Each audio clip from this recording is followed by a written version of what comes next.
Aloha and welcome to another episode of the Ohana Packers Edition podcast, the podcast where two dudes from halfway around the world talk everything green and gold. I'm Mike, and that's Iowa Joe. Joe, what a no good, rotten, terrible football game we're reviewing today. Did I miss any descriptions that you had on the top of your head, or did those pretty much cover it? Gross, shitty, ugly, Deplorable. despicable. I'm sure Yeah, there's other ones out there, but yeah, it wasn't good, and even Matt LaFleur was kind of pissed off in his after game or post game press conference because he said it right. All three phases just sucked, and I mean, yeah, if you want to look at it optimistically, they sucked, but they still put up 22 points. And they still held them down to 24 points and, a last second field goal. But they should have never been in that position anyway. But ugly, yeah, gross. Gross is the one that I go to more often than not, so that's probably mine. yep. I think there's gonna be a lot of bad in this one. Not many bright spots today. Um, And you know what? Honestly, Lafleur, like I get that you have coach speak and stuff like that, but 2/3 of this thing that's on your back. One, because I thought he called a crap game on offense, and two, that's your defensive coordinator that's out there blowing this game. And I know it was only 24 points, but this is an opponent that averages 7 points per game. But No, and I get that, but I mean, yeah, they're going to try to look at it from any point of view that right, they right, can right. get. And oh, well, they only gave up 24 points and they only did this and they only did that. And, he's without his starting cornerbacks and he's without his starting this. And so they're going to give him all the excuses they can get, which, as Packer fans and Packer content creators, we're all sick of it. It's we're tired of hearing the same shit over and over again. So Yep. I I don't know. I agree to a point that LaFleur's play calling was shit.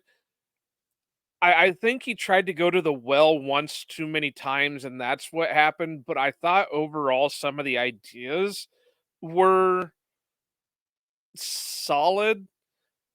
It just and I hate using this word because it's major coach speak, but just the execution didn't happen right.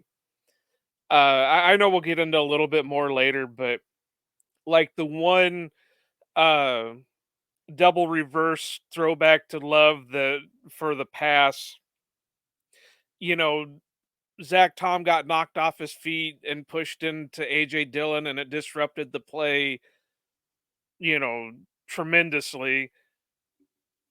You can't blame him for giving it a try,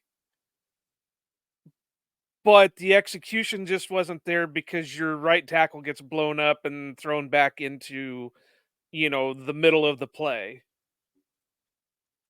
Yeah, that honestly was one of the ones I wasn't totally upset about. It was more um using the same look and running the same play out of it every time, Well, i.e., yeah.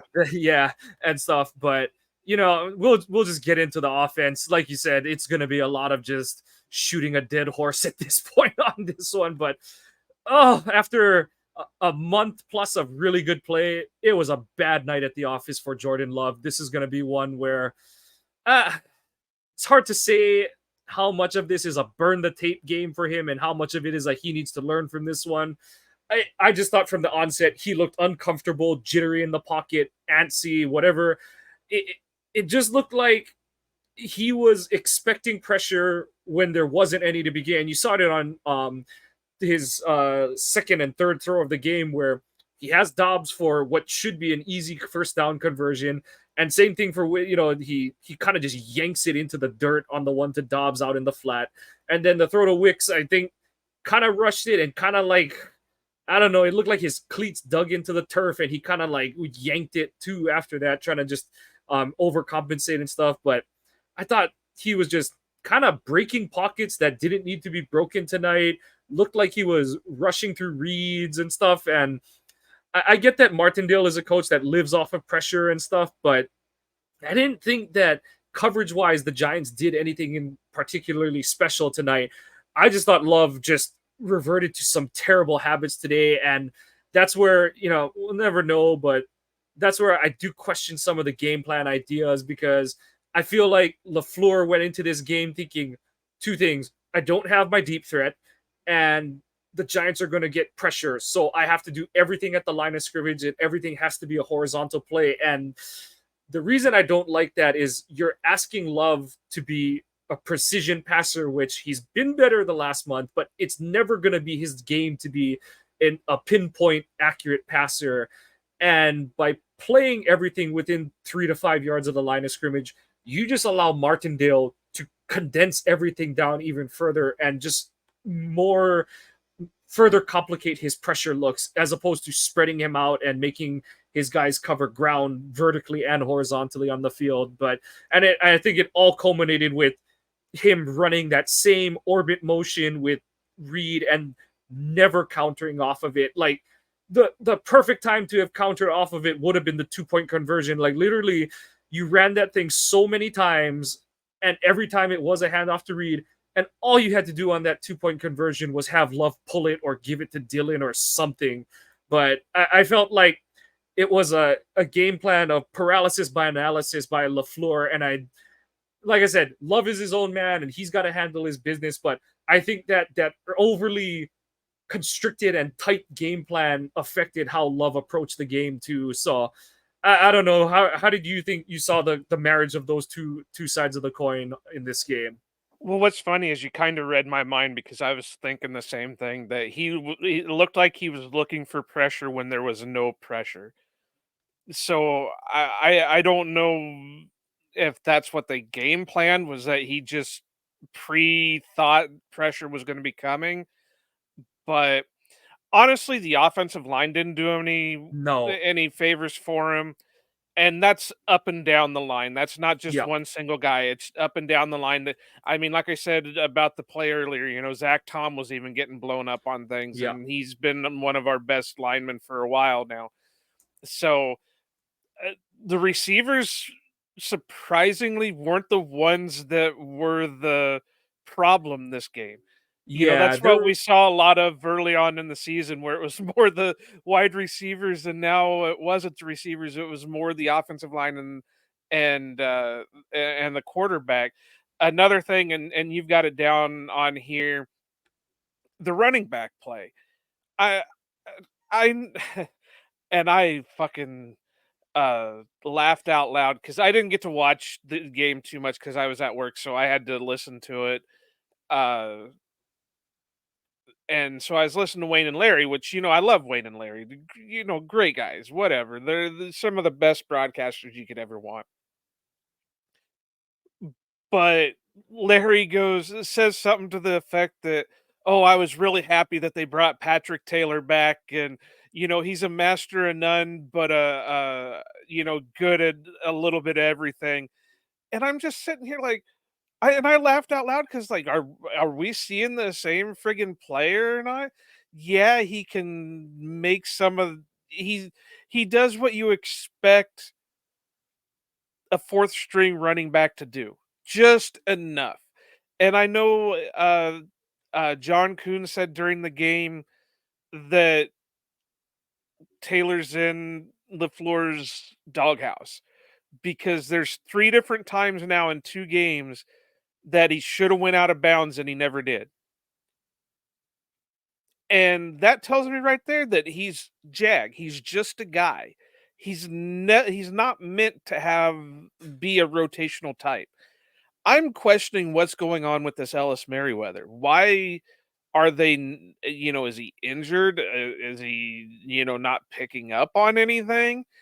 Because it's kind of funny that we have to bring in Kenyon Drake, which I'm not against bringing in Kenyon Drake, but Kenyon Drake's only been with the team for a week and he's already leapfrogging over Merriweather. So is he not good? Well, if he's not good, then cut his ass and bring somebody else in. You've already done that with James Robinson. You're Yeah, leapfrogging him in the rotation when it comes to call-ups with Kenyon Drake, who's only been with the team for 5 days. So, there's gotta be somebody out there that is better than Patrick fucking Taylor. eh, and like it's what's it called? Like I I was listening to the ESPN broadcast, so I had Kevin Harlan and Kurt Warner, and the incredulousness in Kevin Harlan's voice as he's calling that run that Taylor has, where he pops a big gain and he has a chance to go out of bounds and he doesn't, and like obviously I'm only listening to the radio, but in the call I can hear Harlan turning to Warner and like just the disdain in his voice, asking him, Kurt, and he just literally goes, Kurt, what is he doing? And Kurt goes, I have no idea. like and and that's the part for me that's inexcusable is okay, like the excuse we've heard is, and I get what you're saying, like they cut Taylor, he's gone to another team, they brought in Merriweather, and they brought in Drake and yada yada yada, and okay, I get that Taylor's a bit of a binky player, you bring him back because you trust him, but this is 2 weeks in a row, 3 plays in the 2 minute drill where you're supposed to be the reliable smart player, and you make inexcusable football 101 dumb mistakes about clock management. And I saw people last week, they're like, oh, but maybe they want to run clock and blah, blah, blah. I'm like, who gives a fuck? You're playing the Chiefs. You need to score as many points as you can. Who cares about what time you leave on the clock for Mahomes? Your goal is to score. I don't give two shits about what else happens. Your goal is to score. And then in this game today, it's like you guys haven't the diddly squat outside of your one touchdown drive. And even that one was saved by the graces of God because Wicks didn't run. That was one of the few wide receivers screw ups on the night is Wicks ran a route for half a yard when we needed a full yard and got bailed out by the powers that be of this refereeing crew. But yeah, like that to me, like that, those are the kind of things that I can't stand. As like I said, I didn't my football quote unquote career doesn't mean a damn because I never even started in Vars or anything like that. But as someone who wasn't overly athletic, who never was gonna get by on physical talent, and had to always play the mental game of like, I know the whole playbook. I know what every position is supposed to do. I know the concept of every play. I know what we're trying to, quote unquote, trying to accomplish on any given situation. To make that kind of inexcusable mistake 2 weeks in a row is just infuriating to me. And like I said, it fully calls into question if that's the guy that you're counting on to be the smart, heady player, then what the fuck is he doing out there? Like, I hate dropping that many f bombs in one sentence on one person, but it's like it just doesn't it does not compute. Like, I do not understand what we're trying to do here, and Well, that's yeah, what I mean. There's gotta be somebody else out there. I I know I got an argument, well, not argument, but I got into a discussion with this with former co-host Nick Gregory that, well, Tyler Goodson's a Jag too. Well, Tyler Goodson's Jag too. Well, that's fine. But at least I know Goodson has a little bit more ability than what Taylor does. He's going to know the same playbook because he's been with the team just as recent as Taylor has. Why not give another guy a shot? You could bring him in. If he doesn't work, cut the guy loose, bring him back to the practice squad, whatever, because he's still got call ups.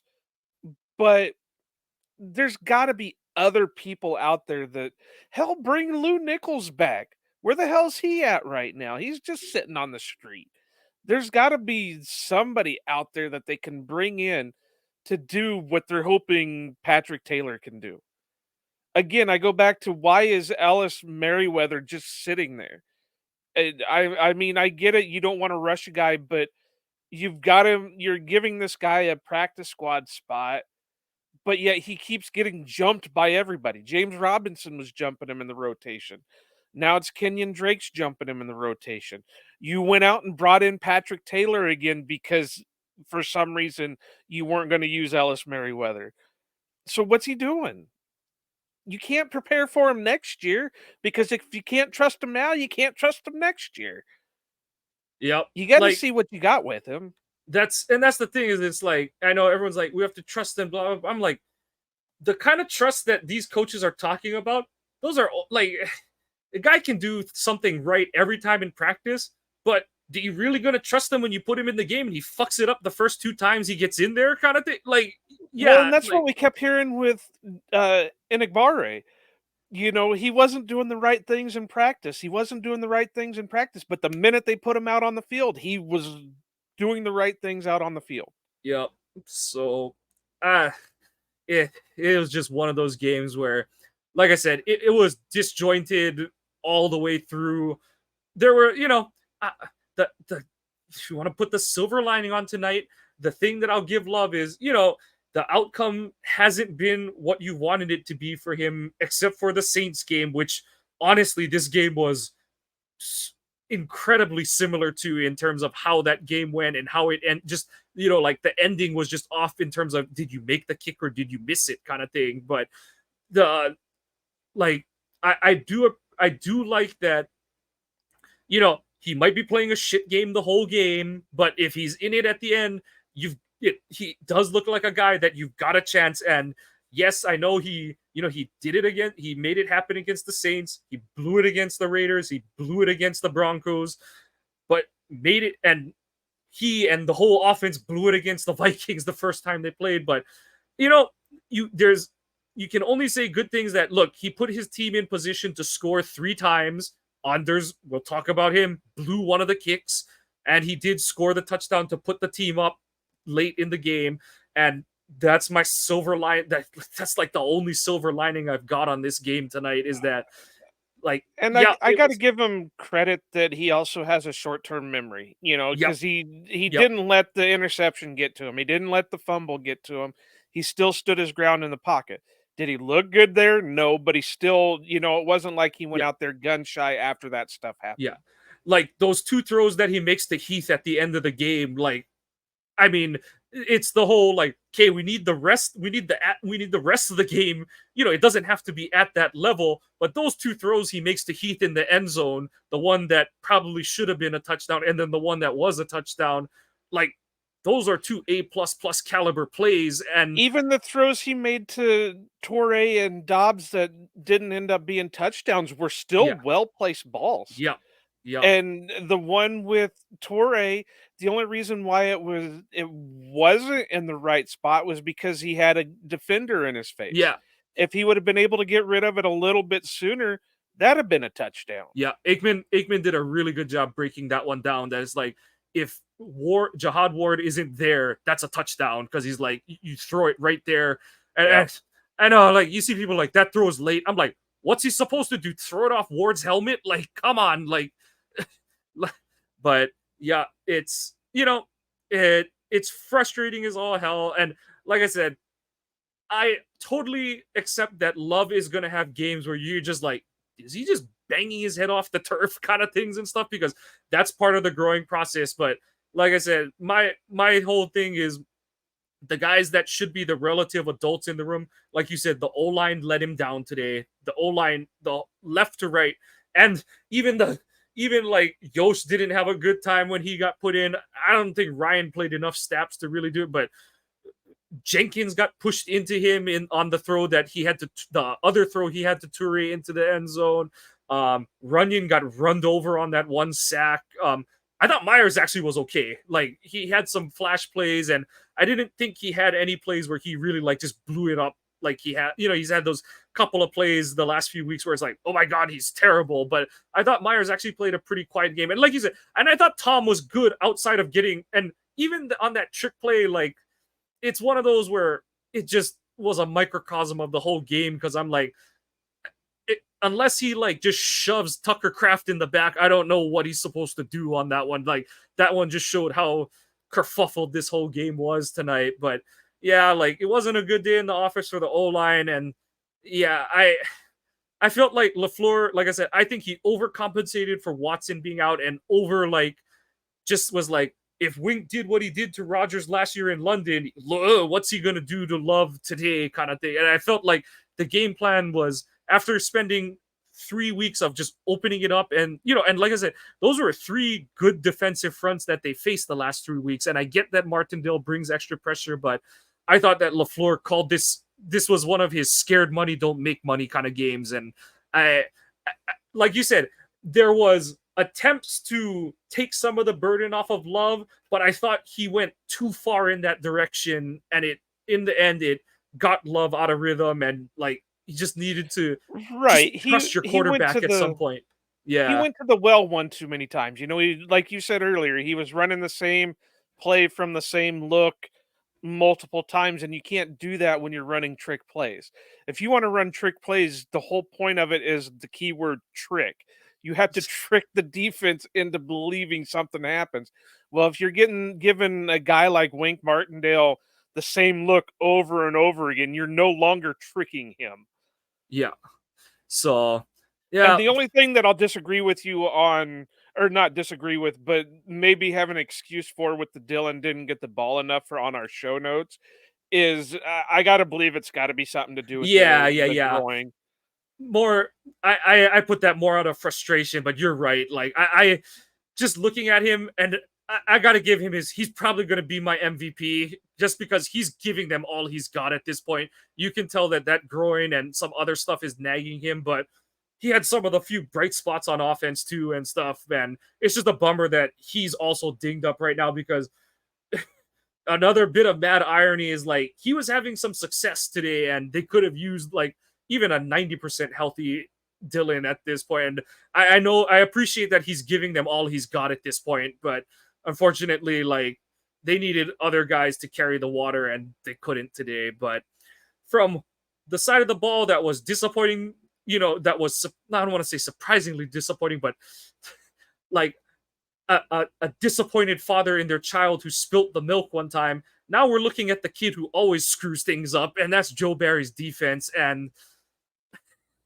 tweeted it before the game, and I was like, the only part I'm wrong on is that it wasn't Saquon Barkley who had the yardage, which I'm sure is where, yeah, I'm sure that's where Barry's gonna hang his head. He's like, oh well, yeah, they had 6 yards per carry, but Barkley only got 4 yards per carry, and we held him in check, kind of thing. But it's like, I tweeted about this after the game, so like it was surprising how similar the endings of both Monday night games were, where the road team scored to go up 1 late in the game, and then had to stop the opposing offense with a minute and change on the clock. The Titans with Mike Vrabel do not let the Dolphins, a much better offense than this Giants offense, get to midfield. Barry it takes 3 plays for the Giants with a third string quarterback who's getting talked up because he makes stupid Italian hand signals and lives on his parents' couch. Whoa! Wait a minute! Let's not disrespect the There's Italians nothing wrong right with now, it for guys like us, because but when it's getting highlighted, not letting the mafia come to my door. So whatever is being said is by Mike Kawano in Hawaii right now. The mafia doesn't know how to find the middle of nowhere Iowa anyway, so you're safe too. Don't say that, because this is a history lesson, but Kansas City was a big mafia location. Right, that's true. So yeah, so that's a hop and a skip and a jump, but hopefully they end up in Indiana instead of Iowa. But these viewpoints are of Mike Kawano in Hawaii from this moment on. But I tweeted, I said, so you have one coach who preaches like, make the play, be the aggressor. And then you've got Barry with his, just keep it in front of us. Just don't let him make the big play.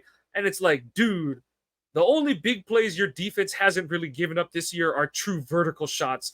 But every other type of explosive, I don't think Barry admits that explosives are 20-yard pass plays and 10-yard rush plays, because I tweeted it. I was like, like instead of slamming the door shut, Barry's like, I'm gonna leave the barn door, the garage door, the patio door, the side door, the kitchen door. I'm gonna leave them all open, but I've got a roof over my head, so I don't care what happens otherwise. And it's like, it does. And like Paul Noonan tweeted, he's like, they've got 2 timeouts and 90 seconds. You can't play prevent, because, and that's the thing, is it's like a field goal kills you. Like, you can't play this like this is some sort of like they've got 20 seconds and no timeouts. But Well, the big stat that really makes me mad because there should have been no reason for it. There is 0 sacks. They came in giving up the most one of the what is it? They gave up the most sacks, in the past, for every game DeVito started, they're like the highest sack rate or something like that. and there's no sacks.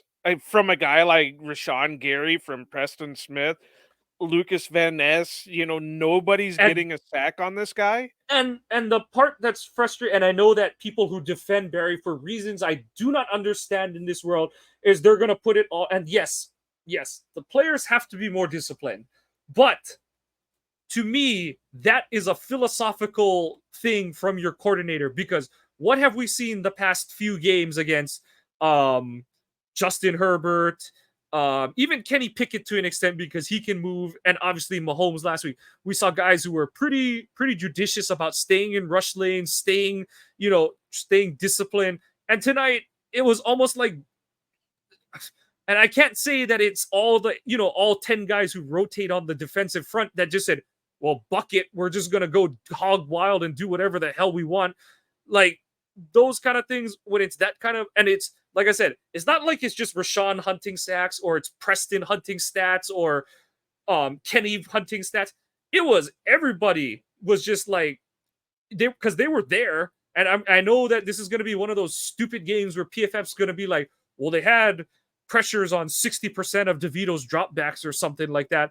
But when the dude breaks the pocket for 71 rushing yards and you, like you said, you don't get an actual sack on him. I think the closest was Van Ness tackling him, but because he had to like sling him down from the side, he ended up kind of throwing him for a 1 yard gain kind of Well, and thing. I don't think that was going to be considered a sack anyway. I tweeted that to somebody earlier where It was I think somewhere at in that that gray point area he of would his have, like, is it a draw or not kind of thing and yeah. stuff. Yeah. But yeah, like, but like the fact that we're parsing through that to say like, was that it kind of thing? Like, it just, yeah, like we said, stats lie. Like, people who want to defend, I don't know why. Like, I don't want to say, like, I'm not here to gatekeep or tell you, but I'm like, do you want your team to be successful? What makes you think that success is in the future if Barry is your defensive coordinator? Like, the past few weeks, it's taken the Chargers forgetting how to drop the or how to catch the football, a superhuman effort by Rashawn Gary on Thanksgiving, and the defensive front playing out of their domes last week Sunday night. And because otherwise it was the same thing as like Barry's whole scheme is, I'm gonna bleed myself dry, but we're gonna count on somebody to make a mistake, not for us to make a play. If one of you happens to go supernova and make a play on your own, great, but we're gonna count on the other guys to make a mistake. And it's like, uh, we're just watching the same stupid drama every week, and I don't know why we expect a different outcome. That's why I'm I can't speak for you, Joe, but for me, when we come in and do the review, that's why I'm genuinely shocked when the defense has a good game, because I'm like, I know how this story ends. And Yeah. yeah, and then it's just being happy for the guys who had really good games kind of thing, but Well, it that's ain't all you anything can Barry's do. doing. That's all you can do is just be happy for the guys that are having the good games. I know it says down on your notes that young DBs got exposed, but I don't know if they really got exposed or if they were just getting Hung out to put out dry of a play. little bit too. Yeah. Because here's a stat for you: DeVito was 17 of 21 for 158 yards. He wasn't like really carving up the secondary with passing. He just was making the throws that needed to be made at the time that they needed to be made. And it was all just behind that rushing attack. 86 yards for Barkley, 71 for DeVito, 36 for Robinson, 16 for Breida. Robinson was averaging 18 yards a friggin' carry, and he only had 2 carries. Yep. DeVito was averaging 7.1 a carry. and and like I said, I put the silver lining on Love making the most out of the opportunity he was given. But let's not even pretend that it took one of the flukiest fumbles that any of us will see in our lifetime for the Packers to get the ball back to have a chance, because the Giants were forget it. If Barkley like falls out of bounds or slides or trip, like if Rashawn doesn't jump over him when he goes to the ground, the Giants are going to score a touchdown, and it's just a matter of, do the Packers lose by 2 or or at 9 least at that get point? or at least get a Yeah, field goal. yeah, So, yeah, I get you. I mean, everything in the world was trying to help the Packers out in that last few minutes, but they just kept shooting themselves in the foot. yep. So, like And we I really said, gotta say that even some of the defensive linemen were kinda stepping up. You know, Slayton was looking decent. Slayton was having a hell of a game tonight. Kenny Clark was looking decent. Even for the most part, Devontae Wyatt was looking yeah, pretty good, but it just they weren't like culminating together. You know, this one would have a good snap, but these two weren't. And then yeah, these two were having good snaps, but this one wasn't. So they weren't like culminating together. yeah. Like it was like I keep saying, everything was a microcosm of how this game went. But like you said, like this team, like everyone talks about like why are the best teams, and it's because they can play complementary football. And Barry isn't a complimentary, he's a hanger oner, as Charles Barkley would say. Like his whole defensive scheme is, you got to have an offense that's going to put up 30 points a game, and I'll just hold the other guys to 24 or 27 or less. And if we're scoring 30 and they're scoring 27, I'm doing my job, kind of thing. But it's like the moment that you need his defense to do something for you, it's like fat chance kind of thing. But, Yeah. and like I said, the only reason I keep bringing it up is because that's a reflection on LaFleur. And fair or not, right or wrong, whatever, that's your hire. That's your choice to keep him around. And it's not And just LaFleur, it's been LaFleur, it's been McCarthy. They keep getting these guys that run this major bend don't break systems, and they keep it's like the whole, how do I want to put this? It's like they draft guys who are tremendous athletes but don't fit the system. So then they have to like put a round peg in a square hole when it comes to these systems. And it just doesn't work. And not that we have bad players. We have a right. lot of good players. We have a lot of great players, but Yep. this whole system just is not working for them. It like, and that's where like the lack of discipline is. Like, people are like, oh, but isn't that on the players? But I'm like, if you're told like, just hold the line, hold your water, kind of thing for the whole season, and then you go into this game and it's like, guys, we're gonna get pressure, and it's like, oh, okay, like, so I can go batshit crazy this week. And that's what, like I said, that's what all of them did. And that's where I say, yeah, like, yes, there's certain fundamentals that should be ingrained in every player and all that kind of crap and stuff. But at the end of the day, when your whole defensive front isn't maintaining gap integrity, that's a coaching problem. Like, if it's just one guy, then that guy sucks. Like, or that guy can't get it between the ears, or he can't physically do it. But if it's the whole thing, the whole operation is a failure, that's on coaching. And that goes up the chain of command to, like I said, it's his scheme.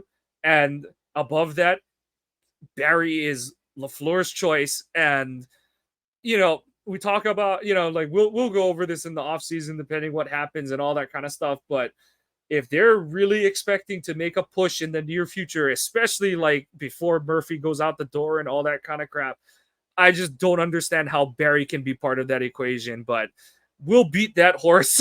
We'll beat the carcass of that horse again in the offseason. But this is one of those Right. games where it's like, not to, because obviously I'd rather the team win and paper mache over a lot of this stuff, or guys like Gary and obviously Quay's hurt, Jair's hurt, but like guys like Rashawn or Kenny just say, get on my back, boys, I'm gonna take us to the victory, kind of thing. And like I said, they've kind of done that the last couple weeks, but they just weren't able to do it tonight for whatever reason. And when, like I said, when you're not getting superhuman efforts from some of those guys, this defense just doesn't do shit. Like, for all intents and purposes, it's just useless at that point.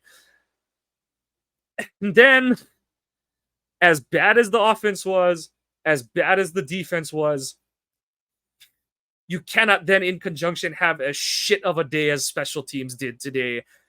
And this was one of those games where if the Packers have one unit that was just average today, they're going to win this game by at least a touchdown. But because you've got the defense just hemorrhaging yards and therefore points away, the offense couldn't get out of its own way. It kept, its pants kept falling down as it was trying to pick up the ball, kind of thing, and that kind of thing. I mean,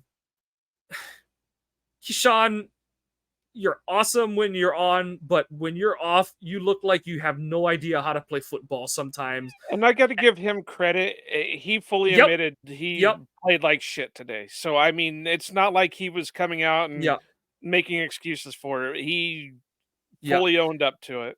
yep. But it's just like I said, and I'm not here to bury him or anything like that. Like, him picking the ball up, that was what was one of the catalysts from last year. But it's like, you gotta understand the game situation. Your team is struggling. Like, just get the ball, just go in the fetal position. It's fine. Like, you already dodged the bullet, and then you went and blew the hand grenade up in your face anyway afterward, kind of thing. And then some of the penalties today, the way the refs started this game out, I have no idea what they were trying to do. Like, I thought it was a poorly officiated game to start the game. The call on Johnson Jr., Anthony Johnson Jr., I thought that was a terrible call. Yeah, that one didn't make sense to me because they called it a blindside block, but it clearly was not. I mean, the guy was Because, looking right at him. yeah, and like, and yeah, like, they're like, oh, but like, he's not going back towards the line of scrimmage, because that call is kind of normally like the one that old linemen get when they peel off on pass Right. rushers, but he's going downfield, and you can see the gunner look at him, and he, like, he, as he's running, he recoils, and that's kind of why it looks, the impact looks worse, is because that guy kind of just goes limp, because he's like, okay, like, I'm out of this play, kind of thing and stuff. But I don't know, like, that penalty, and then the one they I call on suppose Rudy we Ford. saw it in slow mo. I guess in real time that might look a little bit different, but yeah. Now the one on Ford, I know that's what you were just getting ready to say. I don't know Yeah, because yeah, it's it was a bad play all around. The guy wasn't paying attention to where he was at to catch the ball, but Ford should have been aware of where he was at, but he was engaged in a block. yeah. And, like, I tweeted it. I was like, that's a letter of the law call, but that's not the intent of it at all. And, like you said, that was the part that I was really mad about. Is I was like, Ford has to be given some opportunity to, like, find the ball and get out of the way, kind of thing, because by the time he looks up and even sees Olszewski is, like, about to run into him, he's, like you said, he's just discarded the guy blocking him at that point. And I'm pretty sure he only has because the guy blocking him finally heard the get out call from the punt returner. And so by that point, like, there's, and everyone's like, how does, how would you know what I was like, okay, like, as sophisticated as certain things are in football, there's only certain, you don't have time to come up with a safe word for punt return. At the end of the day, it's going to devolve into get the F out of the way. Like, like, it's just going to be like clear, clear, clear, out, out, out, off, off, off. So, like, we're going, there's no word for lemonade or something, like something fancy like that. We're going with a single syllable that just means, like, get out of the way, kind of thing.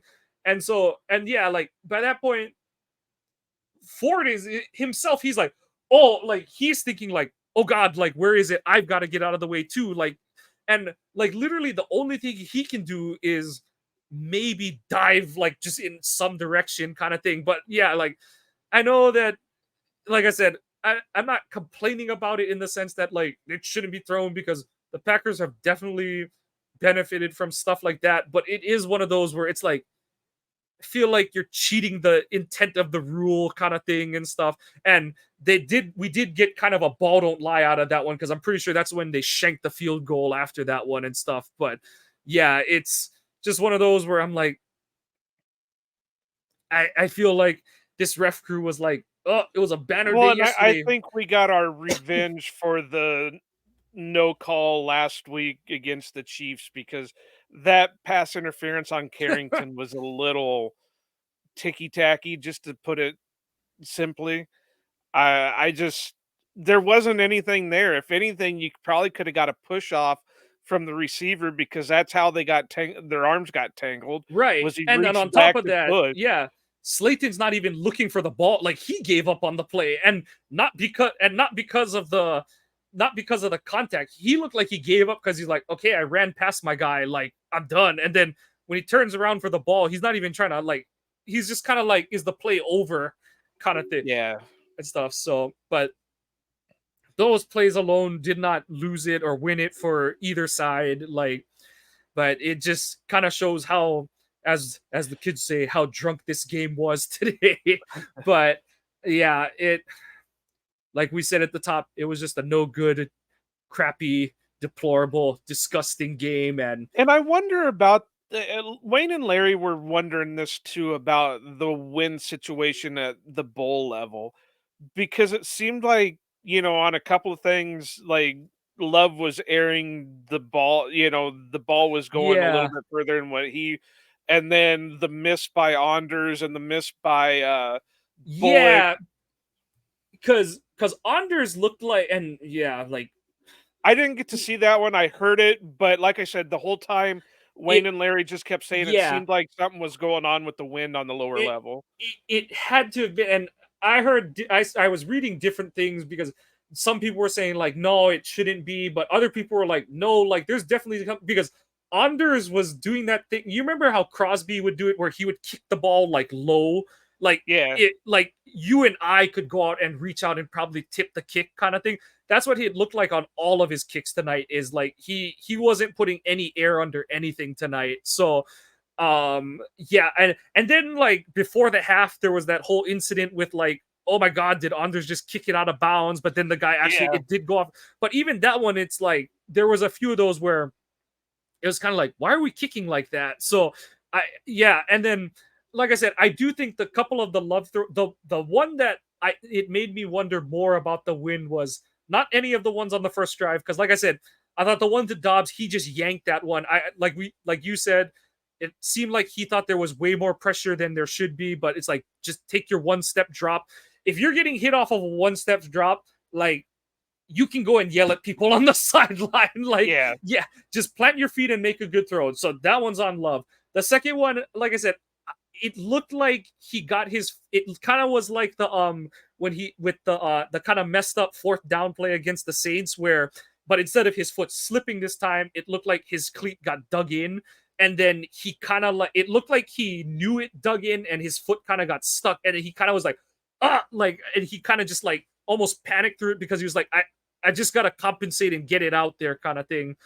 The yeah. one that I was And like like, I said, I don't know because I yeah, didn't get to watch that parts of it. the I just one that going off definitely what looked Wayne a and little Larry said. wayward was the throw to Dylan on the next drive, where it looked like he had it, and then I think part of it too is the fact that Dylan's injured, but it did look like it sailed on Love. But it is hard to say, and I'll trust Wayne and stuff because they're like there, and I know they do kind of go down to the field before, and obviously they're in the press box, so they can kind of see and stuff. So I don't doubt that there was, because like you said too, like the kicking game was a little wonky as well. So yeah, I think the conditions were a little off, and well, and then we have to remember what the Jets game that they played there yesterday was. It looked like a friggin' monsoon when they played the Texans yesterday. So wouldn't be surprised if some remnants of whatever that system was are still there, kind of thing. But you gotta, like, come on, you're the Packers quarterback. You're gonna play in worse situations. So like,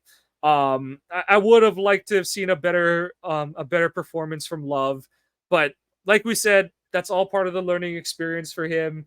And the most important thing to me is, like, I know we keep kind of bouncing off the same points, but I appreciate that he doesn't let one mistake kill him for too long kind of thing. And not the like Favre, I'm gonna go and make the same mistake again kind of thing. It's more the like, Yeah. I can't, it's not gonna do me any good for, like kind of like the last guy would, where he would just kind of turtle up and be like, well, I'm not throwing to that guy. I'm not throwing to that part of the field. I'm not throwing at that defender anymore. Love's like, there's still more plays to be made. Yeah, I made a bad mistake on the last one, but I gotta go and try again kind of thing. And like I said, we've seen that throughout the season with differing degrees of success and failure. But I do think it is a good skill, mentality, whatever label you want to put to it. I do think it's something you have to have as an NFL quarterback in order to not just survive, but to thrive in this league. Right. Yeah. As we take a big, deep sigh, Joe, do you have anything left on this one? Not necessarily on the game, but something just popped in mind that it kind of came up as a controversy over this past week uh with availability with the players, and that's the whole Jair situation. I I don't know how many times we hear that from fans and media and all that we don't have anybody on the team that they're not cocky or they're not trash talkers, they're not hard nosed and all that. But then when we get somebody who is, oh, well, we don't want that on our team. We don't want that on our team. Jair, there's no way Jair's goal breaking. There's no way No. he's making up what he's doing. There's something wrong with it. There's an issue. I'm He's getting paid to play football. If he was set to go, he would go. There's Yeah. no doubt in my mind. Just like David Bakhtiari. If there was any chance for him to play, he'd be out there playing. Yep. But there's not. But we all know how Jair's style is. He's flamboyant.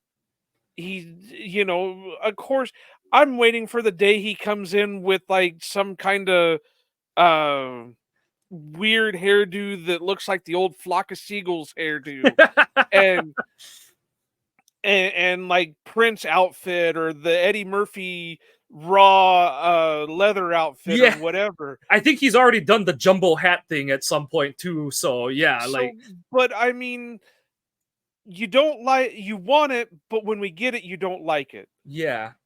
And I know Mike Daniels has been adamant on Twitter about this, that there doesn't seem to be anybody on the team that does. Well, we do have certain guys, but then when they get to be that way, the fans and everybody else don't want Yeah. them. And like what hurts Jair, and from my point of view, is I'm like, do you and do so, but from his point of view, like when he's like, oh, like, why are you guys looking at me? I'm like, Jair, you're playing like shit right now. Like, it looks dumb when you're playing like shit and you're doing all of your antics. It looks like we all love it when you're doing it and you're playing at fine to great kind of thing. But yeah, it's one of those. It doesn't bother me kind of thing. Like like I said, I get irritated when you're doing all the gyrations and shit, but you're playing like shit kind of thing. Because then I'm just like, can you just play better? Like whatever, like and all. But I totally agree with you where it's like he's like walking the fine line of telling you he's trying to be back, he's trying to be out there with his brothers, but like you said, for whatever reason, something just ain't clicking.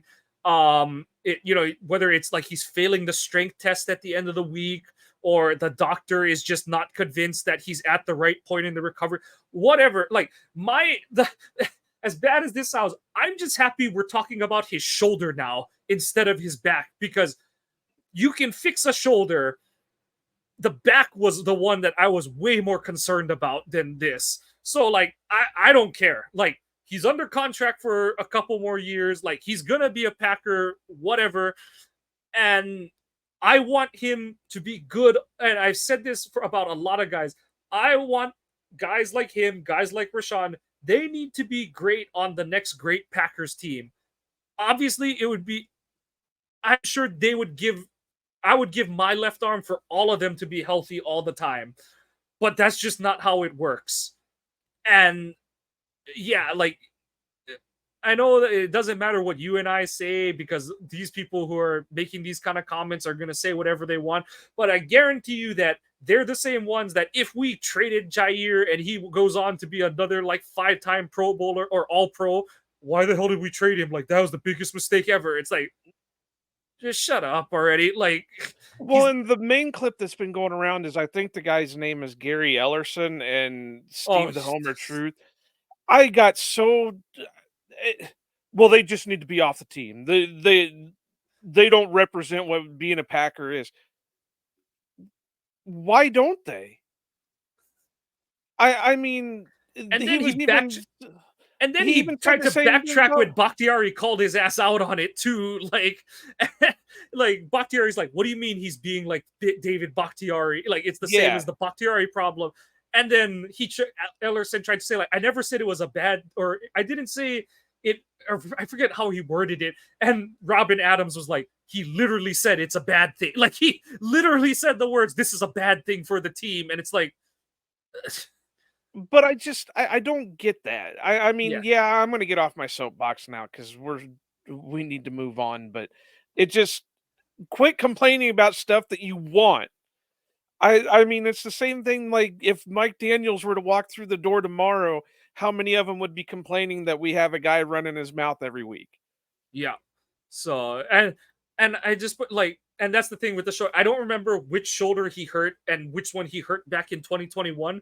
But if it's the same one, I like don't think it is. I think they have okay, come out and said it's the opposite shoulder, so they're okay, not worried okay. about the. But even more so, it's like okay, like they obviously like took their time with the other one, but now you don't want him to have two bad shoulders, kind of thing and stuff. So yeah, but that's why I'm just like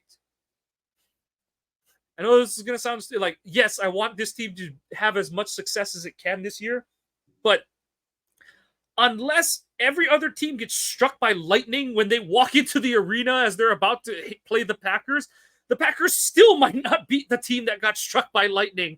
So it's like I said, yes, it would be awesome if they caught to use the similar analogy. If this team somehow catches lightning in a bottle and just the whole like they're too young to know better kind of thing. Sure, it would be great to have Jair, and it obviously would be great to have Bakhtiari. We saw that tonight, but at the same time, it's like this team, the chances of that happening are like less than 1%. And yeah, I'd love to see the best players on the team play, but if you tell me that they have a chance to be back at as fully healthy as they can be on the next Super Bowl contending Packers team, I'll take that over them potentially risking a career-ending injury by playing in this season. That's it's going to be good for the feels and all that kind of stuff and the vibes, but it's not going to be worth much more than And if that. he wants to wear a championship belt and goofy sunglasses and tracksuits, just let him fucking do it.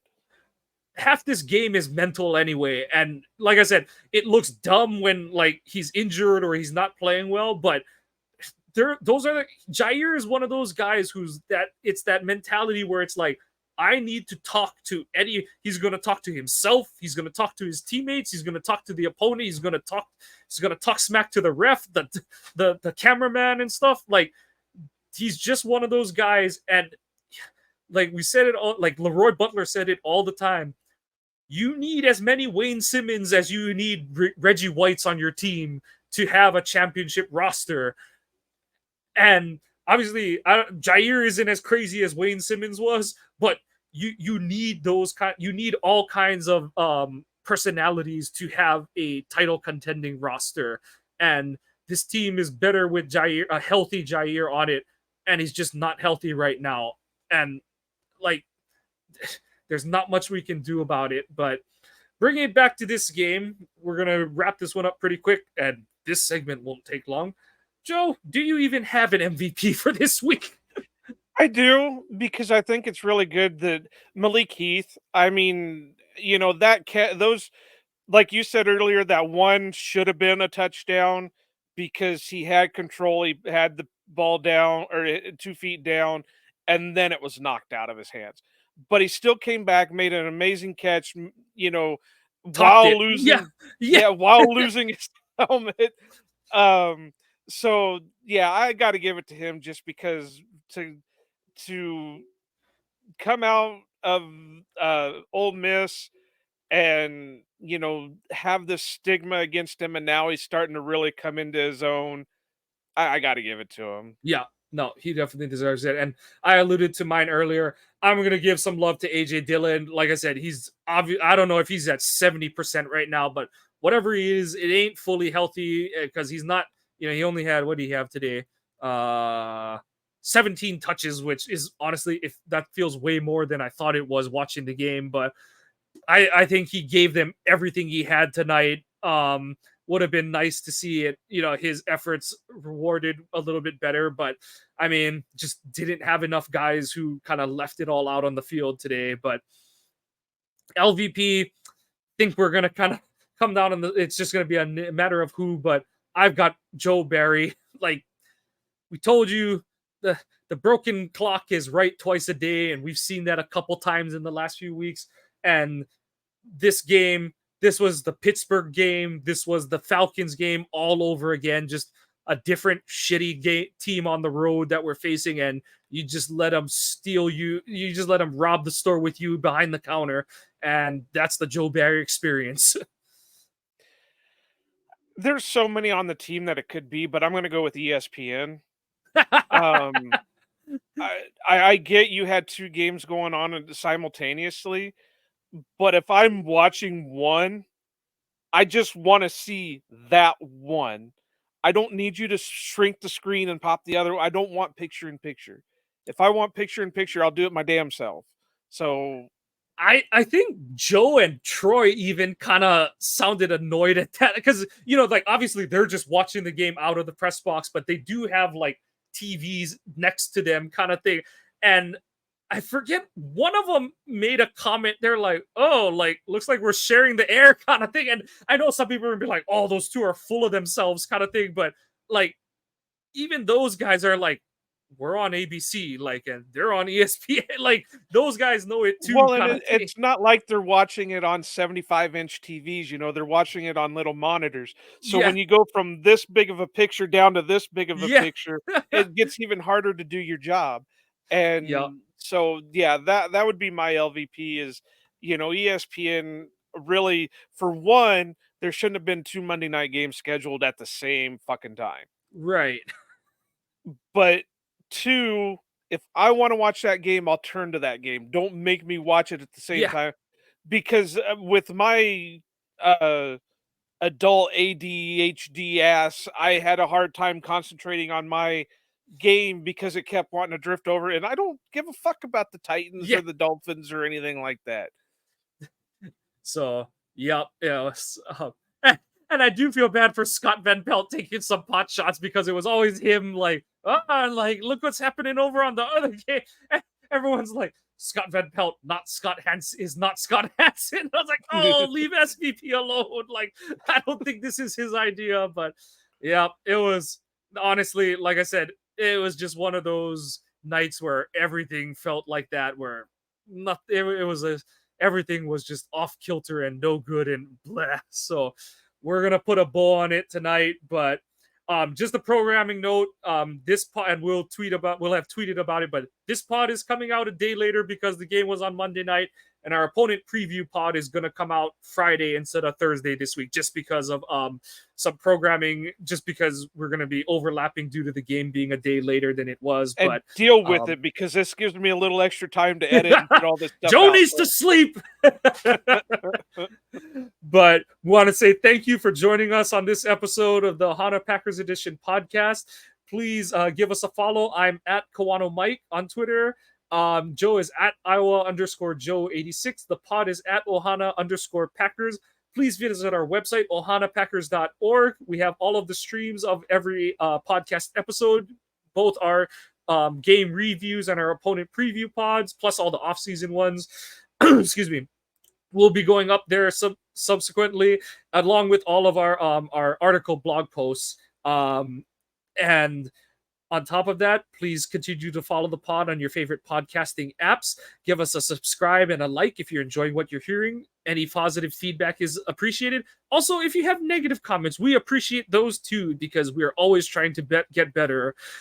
Packers drop an absolute dud after playing some great football for a month, but that's it. We're moved past it.